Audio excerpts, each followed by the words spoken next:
আসসালামু আলাইকুম টাইম ট্রাভেলে স্বাগতম। Hello everyone. বলা হচ্ছে খুলনা জোড়া শিব মন্দিরের কথা। খুলনা জেলা শহরের ৫ নম্বর ঘাট এলাকায় এই ঐতিহাসিক শিব মন্দিরের অবস্থান। এই মন্দিরের বয়স আনুমানিক ৩২৭ বছরের প্রাচীন ঐতিহাসিক শিব মন্দির। তবে দূর দূরান্ত থেকে অনেক দর্শনার্থীরা এই ঐতিহাসিক জোড়া শিব মন্দির দেখার জন্য আসেন, কারণ এই জোড়া শিব মন্দিরের দেয়ালে টেরাকোটা কারুকাজ রয়েছে, যা পর্যটকরা দেখে মুগ্ধ হয়।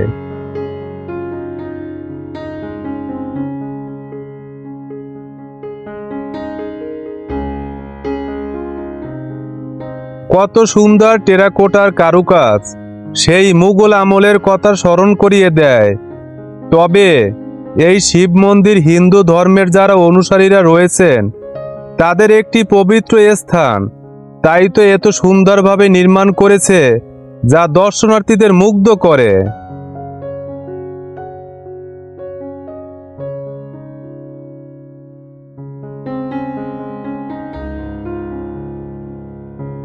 স্থানীয়দের কাছে জানা যায় যে খুলনার শীর্ষ সন্ত্রাসী এরশাদ শিকদারের সময়কালে এই জোড়া শিব মন্দির তিনি দখল করে নিয়ে সন্ত্রাসী কার্যক্রম পরিচালনা করতেন। ভয়ে তখন মন্দিরে কেউ আসতেন না। এক পর্যায়ে মন্দির দুটি পরিত্যক্ত হয়। এই শিব মন্দিরে পূজা অর্চনা, নামযজ্ঞ, কীর্তন, ধর্মীয় শোভাযাত্রা সহ বিভিন্ন অনুষ্ঠান বন্ধ হয়ে যায়। প্রায় ১৫ থেকে ১৬ বছর ধরে এই অবস্থা চলতে থাকে। এরশাদ শিকদারের ফাঁসি হওয়ার পর পুনরায় হিন্দু ধর্মের অনুসারীরা এই শিব মন্দিরে নিয়মিত এসে পূজা অর্চনা শুরু করেন।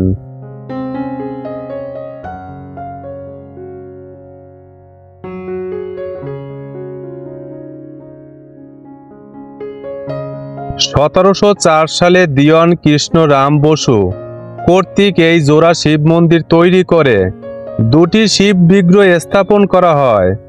স্বর্গীয় মূলচাঁদ মুন্দরা ও মাতৃদেবী স্বর্গীয় আনসা দেবীর স্মরণে শ্রী শিব কৃষ্ণ মুন্দরা দুটি শিব বিগ্রহ প্রদান করেন। পরে কে বা কারা মূর্তি দুটি নিয়ে যায়? একজন রেলওয়ে কর্মকর্তার স্ত্রী কাশী থেকে ৫টি মূর্তি এনে এখানে পুনরায় প্রতিষ্ঠা করেন। পরবর্তীতে সেগুলো না থাকলেও দুটি পাথরের মূর্তি এখনো রয়েছে।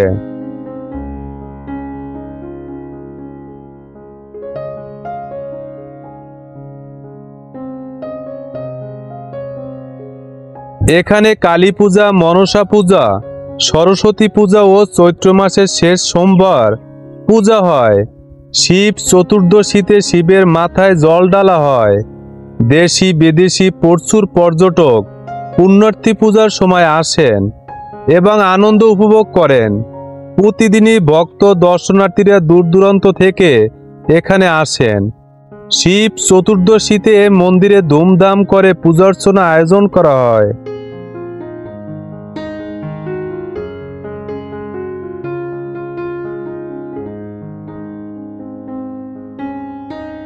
জোড়া শিব মন্দির প্রতিষ্ঠার পর থেকে শিবরাত্রি উপলক্ষে ৮ দিন ব্যাপী বিশাল মেলা বসত এই মন্দির প্রাঙ্গণে।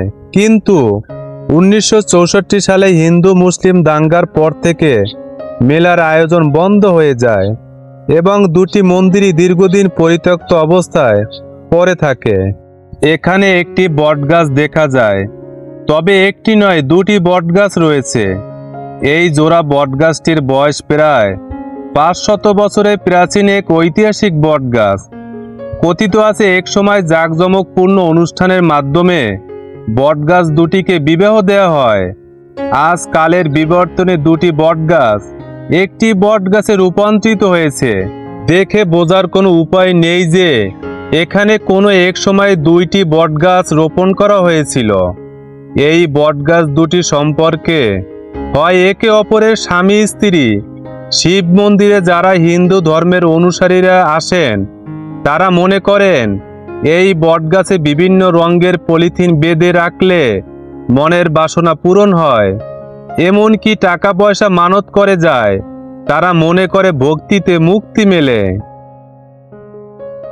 যদি এই ভিডিওটি ভালো লেগে থাকে তাহলে অবশ্যই লাইক, কমেন্ট এবং শেয়ার করবেন। আর আমার চ্যানেলটি সাবস্ক্রাইব করতে ভুলবেন না। দেখা হবে পরবর্তী ভিডিওতে। আল্লাহ হাফেজ।